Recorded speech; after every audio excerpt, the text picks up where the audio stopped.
Assalamualaikum warahmatullahi wabarakatuh. Kembali lagi bersama saya dalam tutorial Microsoft Project 457. Di sini saya masih melanjutkan tutorial tentang pembuatan master schedule di Microsoft Project.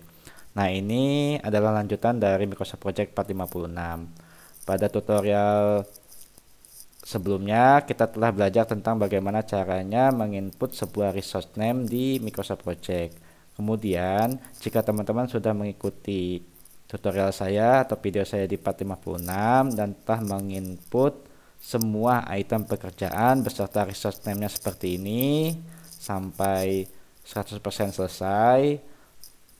Nah, teman-teman bisa lihat di sisi sebelah kiri ini ada tanda warna merah. Jadi ada gambar seperti ini, kemudian warnanya itu warna merah. Nah, ini menandakan sumber daya yang over allocated atau kelebihan sumber daya. Karena pada sebelumnya kita lihat di resource sheet itu kemarin pada tutorial sebelumnya saya sudah bilang untuk mark unitnya ini dibiarkan satu dulu. Nah, seperti ini. Sehingga ketika ini satu, itu ada beberapa resource name khususnya untuk tenaga kerja atau manpower yang berwarna merah, artinya kelebihan beban atau over allocated. Nah, bagaimana untuk menentukan jumlah tenaga kerja yang dibutuhkan? Nah, pada tutorial kali ini yaitu bagaimana cara menginput jumlah tenaga kerja di max unit ini, jumlahnya berapa sih gitu kan, untuk pekerjanya, tukang kayunya, tukang batunya, tukang besi, cat, kepala tukang hingga mandornya, sehingga jumlah dari manpower ini tidak over allocated atau tidak berwarna merah seperti ini. Oke, pertama teman-teman dari tampilan tracking gun seperti ini, kemudian teman-teman diklik di task Gantt chart, kemudian teman-teman pilih di resource usage. Nah, resource usage ini itu akan muncul item-item resource name-nya, di mana pada resource name ini dirincikan mereka itu melakukan pekerjaan apa saja gitu kan. Misalnya untuk di sini pekerja, ternyata pekerja ini dibutuhkan untuk pengukuran boplank, pembersihan lapangan dan perataan, galian tanah dan sebagainya. Untuk tukang pun sama seperti ini, ada untuk backcasting, kolom beton praktis dan lain-lainnya. Nah, bagaimana untuk menentukan mark unit pada Microsoft Project ini? Oke, pertama teman-teman sudah masuk kepada resource usage. Nah, ketika teman-teman sudah masuk ke resource usage ini, teman-teman lihat di sini pekerja warnanya merah. Nah, pekerja ini warnanya merah. Kemudian lihat lagi tukang kayu merah. Nah, ini berarti item-item ini over allocated.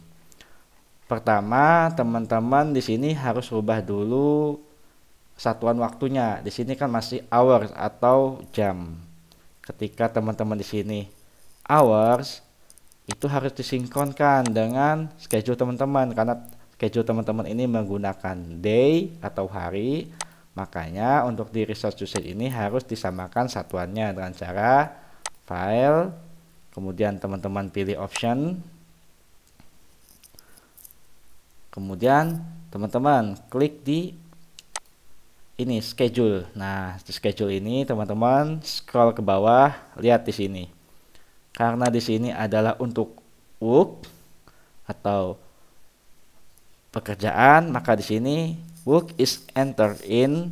Nah, ini kan hours. Nah, ini hour ini kan jadi hours, ini dirubah menjadi day. Nah, seperti ini. Ketika sudah dirubah kemudian klik OK, maka secara otomatis akan berubah menjadi day semua satuannya. Jika langkah ini sudah selesai, maka dilanjut. Pertama kita setting dulu waktunya seperti ini. Nah, jika teman-teman pernah melihat atau mengikuti video saya pada sebelum-sebelumnya, ini adalah teknik untuk membuat time scale. Itu di sini saya buat seperti retire, di sininya years. Kemudian middle-nya ini saya buat dalam bentuk bulan, kemudian yang ininya dalam bentuk week, atau di sini saya rubah aja middle-nya saya jadi week. Kemudian untuk unitnya menjadi day. Nah, tinggal teman-teman formatnya mau seperti apa. Misalnya ini Januari, Februari, ini yang ini hanya satuannya saja seperti ini, dan tinggal di scale seperti ini. Oke. Nah, ini kan untuk mempermudah teman-teman dalam melihat ini tanggal berapa sih pekerja ini membutuhkan 6 orang. Oh, ternyata tanggal 23 pekerja membutuhkan 6 orang. Nah, 6D ini sebenarnya 6D karena 6D di Microsoft Project ini diasumsikan sama dengan 6 pekerja. 12D yaitu 12 pekerja karena satu hari pekerja sama dengan satu pekerja gitu kan. Jadi satu hari itu sama dengan satu pekerja. Sama untuk yang lainnya. Nah, lalu bagaimana untuk menentukan mark unit untuk masing-masing resource name? Untuk manpowernya itu kita lihat, karena di resource sheet ini hanya ada pekerja, tukang kayu, tukang batu, tukang besi, tukang cat, kepala tukang, dan mandor. Jadi ada 7 manpower. Nah, makanya kita fokus pada 7 manpower ini. Pertama kepada pekerja. Kita lihat di sini saja, kita tutup. Jadi kita tutup semua seperti ini. Yang detailnya ini kita abaikan dulu. Tutup seperti ini, tutup seperti ini, tutup seperti ini. Nah, kita perhatikan dari awal pekerjaan dimulai, yaitu tanggal 23 September untuk pekerja. Kita tarik ke sini, kita cari jumlah paling maksimum, artinya jumlah pekerja paling banyak dibutuhkan itu berapa orang. Nah, kita lihat nih 6, 12, kemudian 10, 16, berarti paling banyak 16, ini ada yang 20, berarti 20, 18, ada yang 36, berarti maksimumnya 36, 30, masih 36, berarti paling banyak, oh ini ada 40, berarti maksimumnya 40. Kemudian kita geser lagi terus. Nah, di sini ada 52, maksimum berarti 52. Kita cari lagi. Ah, di sini ada 64, berarti maksimumnya 64. 64, di sini tidak ada lagi yang melebihi 64. Nah, oke, berarti kebutuhan untuk pekerja itu yang paling banyak itu adalah 64 orang dalam satu hari. Makanya ketika kita sudah mengetahui jumlah pekerja itu 64, kita pilih di resource sheet-nya ini. Tulis 64. Kita coba 64. Ini pasti akan jadi hitam. Nah, lihat, jadi hitam. Kita cek di tracking gun. Itu masih merah. Kenapa masih merah? Karena item pekerjaan ini terdiri dari beberapa resource atau manpower, tapi untuk pekerja ini sudah aman. Nah, tadi kan 64, misalnya kita buat 63, itu tetap akan merah karena maksimumnya itu adalah 64. Makanya kita buat 64. Kemudian kita lanjut ke tukang kayu. Tukang kayu, kita kembali ke resource usage. Kita cek lagi dari awal, kita geser. Kemudian kita cek ini 6, 6, 10, maksimumnya 10, 12, maksimumnya 12, 14, ini maksimumnya 14, 13, masih 14, 1, 1, ternyata maksimumnya itu 14 untuk tukang kayu. Nah, karena maksimumnya 14, kita tulis di research sheet-nya ini 14. Nah, ini akan berubah menjadi hitam. Kemudian kita lanjut seterusnya sampai mandor. Kita cek dulu untuk tukang batu. Tukang batu, cek dulu dari awal. Kita cek 1, 3, 12. Ini 12. Maksimumnya 12. Ternyata tidak ada lagi yang paling. Oh, di sini ada yang lebih tinggi 20. Oh, di sini ada lagi 23, 2, 3, seterusnya tidak ada. Tukang batu 23. Kita klik di sini seperti ini. Kemudian lanjut ke tukang besi. Tukang besi, kita cek dari belakang juga tidak apa-apa. 8. Oh, ini ada 18. Oh, ini ada maksimum 20, 28. Ini paling maksimum 28. Tidak ada lagi, paling maksimum 28. Untuk tukang besi 28. Kemudian untuk tukang cat.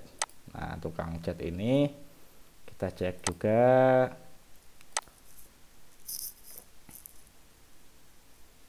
Di sini kita tukang cat itu agak-agak akhir pekerjaan cat itu. Nah, di sini 6, ternyata ada maksimum 10. Tidak ada lagi, paling maksimum 10, makanya kita tulis 10 tukang cat. Nah, di sini kepala tukang ternyata hitam, cukup 1 orang aja. Kita biarkan dulu, kemudian kita fokus pada yang merah yaitu mandor. Kita cek mandornya di sini butuh berapa mandor ya? 3, masih 3. Di sini 3, oh ini ada 4, maksimumnya 4 mandor. 4 mandor. Nah, tidak ada lagi, paling maksimum 4 mandor. Nah, kemudian kita tuliskan mandor 4. Nah, kita fokus tadi pada kepala tukang. Kenapa kepala tukang cukup 1? Karena mungkin dibutuhkan cukup 1, tapi kalau secara logika mandor itu kan pasangannya dengan kepala tukang. Jadi wakilnya atau asistennya mandor itu adalah kepala tukang. Jadi kalau mandornya 4, kita sesuaikan kepala tukangnya. Bisa sama atau bisa 2 kali lipatnya gitu kan. Kita anggap 1 mandor sama dengan 1 kepala tukang, makanya 1 ini dirubah menjadi 4 seperti ini.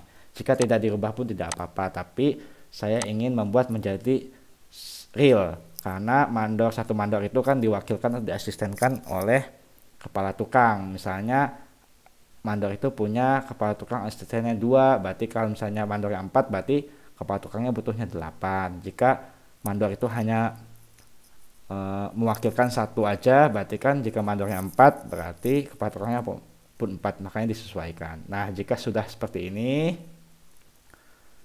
kan sudah hitam semua. Kita cek di tracking gun. Nah, lihat di tracking gun ini sudah tidak ada tanda merah lagi, sehingga pekerjaan ini tidak over allocated atau tidak kelebihan manpower.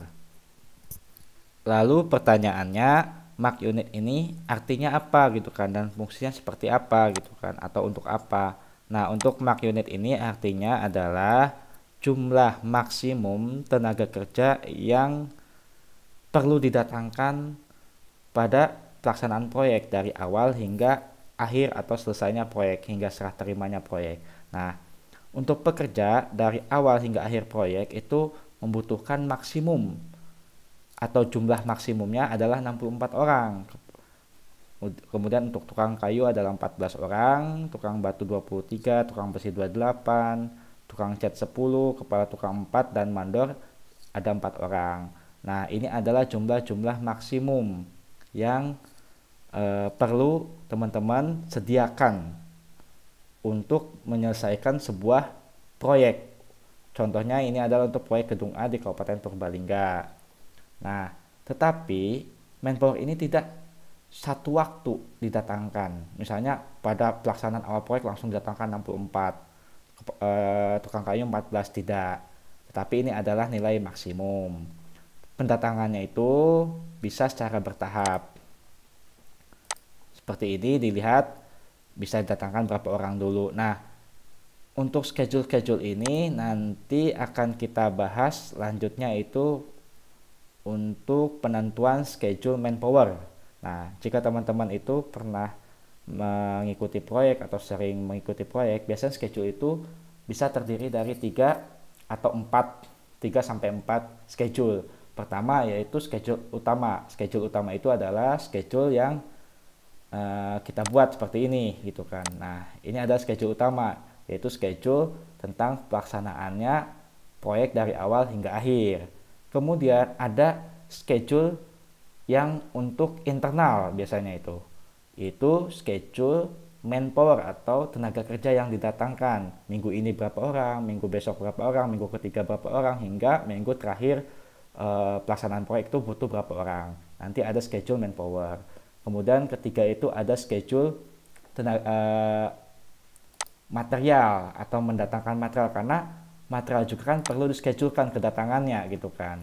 Karena jika teman-teman tidak menschedulekan material, itu teman-teman nanti pelaksanaannya akan kacau gitu kan. Karena misalnya kita butuh untuk masang pondasi batu kali misalnya, tetapi batunya belum ada gitu kan. Bagaimana kita mau masang gitu kan. Jadi kan harus sinkron, itu juga harus dischedulekan. Nah, itu bisa lihat di Microsoft Project ini. Ini berapa pakunya yang datangkan untuk minggu pertama atau hari pertama atau pada tanggal 24 gitu kan. Nah, ini ada juga schedule tentang material. Dan keempat, itu opsional biasanya, itu adalah schedule tentang peralatan yang didatangkan untuk mendukung pelaksanaan proyek.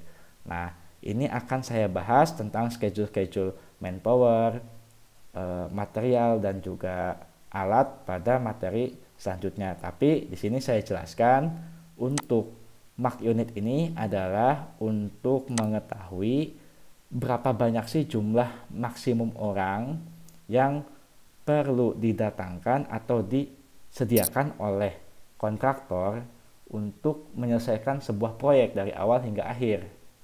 Nah, jadi ketika kita sudah mengetahui nilai-nilai ini, itu kita bisa ancang-ancang gitu kan.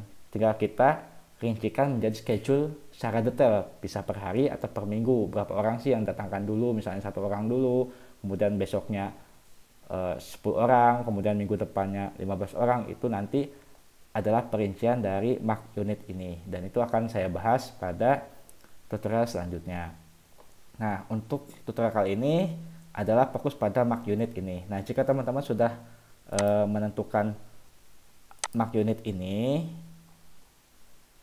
mungkin teman-teman bertanya, kan ada RAP, di sini sudah dihitung untuk jumlahnya. Nah, ini kan pekerja. Di sini ternyata sudah dihitung jumlahnya, yaitu 443 orang. Ini itu hanya untuk mengetahui total per item pekerjaannya gitu kan. Seluruh pekerjaan itu membutuhkan 443. Tapi kan tukang atau pekerja itu kan biasanya tidak mengerjakan satu pekerjaan, hanya satu pekerjaan saja. Misalnya saya jadi tukang, saya kan nggak mungkin mengerjakan boplek saja kemudian habis itu pulang gitu kan. Bisa saja saya dilanjut untuk melaksanakan pekerjaan pembersihan lapangan, galian tanah, kemudian kalau udah selesai saya bisa suruh nguruk pasir. Nah, di sini kan ada namanya, kalau kita lihat di Microsoft Project itu kan overlap seperti ini. Nah, seperti ini. Nah, RAP ini tidak bisa untuk menentukan mark unitnya, tetapi hanya di sini hanya untuk menentukan jumlah yang dibutuhkan per itemnya saja, tetapi secara globalnya tidak ada, karena kan pekerjaan itu bisa overlap, bisa satu waktu bisa mengerjakan 1 sampai 2 atau 3 pekerjaan dalam sekaligus gitu kan. Nah, jadi untuk tenaga di RAP ini hanya untuk mengetahui upah gitu kan, mengetahui profit gitu kan, untuk mengetahui item pekerjaan ini butuh berapa gitu kan, hanya untuk analisa. Tetapi untuk schedule manpower itu tetap dari analisa di Microsoft Project seperti ini, yaitu tentang menentukan mark unit seperti ini. Karena kan jika kita lihat di sini butuhnya maksimum 64, tetapi kalau dijumlahkan dari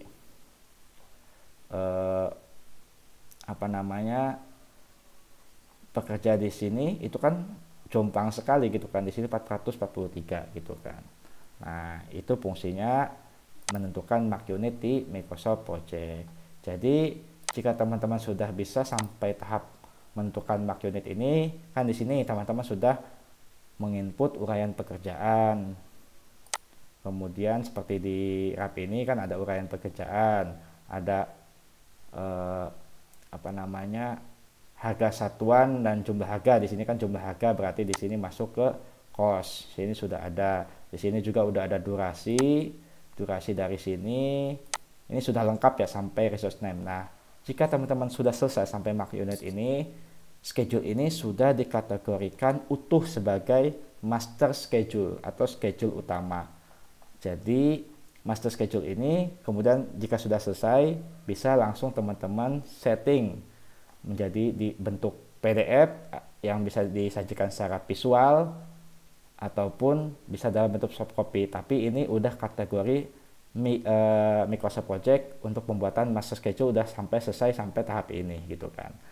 Nah, jika teman-teman sudah selesai sampai sini, tinggal outputnya tinggal teman-teman lakukan print gitu kan, pengolahan sini aja. Nah, ini teknik caranya ngeprint sudah ada di tutorial saya sebelumnya gitu kan, tinggal teman-teman ikuti saja gitu kan, atau lihat caranya di sana gitu kan.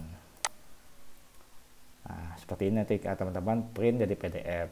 Nah, jika sudah selesai master schedule ini, nanti akan saya bahas juga selain untuk pada tutorial selanjutnya itu tentang pembuatan schedule manpower, schedule peralatan, atau schedule material. Tapi untuk khusus Microsoft Project ini akan saya lanjut kepada bagaimana cara menginput progress, bagaimana pengolahan data sampai mendapatkan earned value atau untung ruginya sebuah proyek gitu kan, berdasarkan pengecekan real di lapangan per waktu gitu kan. Nah, nanti itu akan saya lanjut kepada tahap selanjutnya gitu kan, atau tutorial selanjutnya. Untuk saat ini pembuatan master schedule sudah selesai. Jadi teman-teman jika sudah memahami sampai tutorial ini, teman-teman sudah dikategorikan sudah bisa membuat sampai master schedule atau schedule utama dari sebuah proyek. Jadi sekian tutorial yang bisa saya sampaikan. Terima kasih.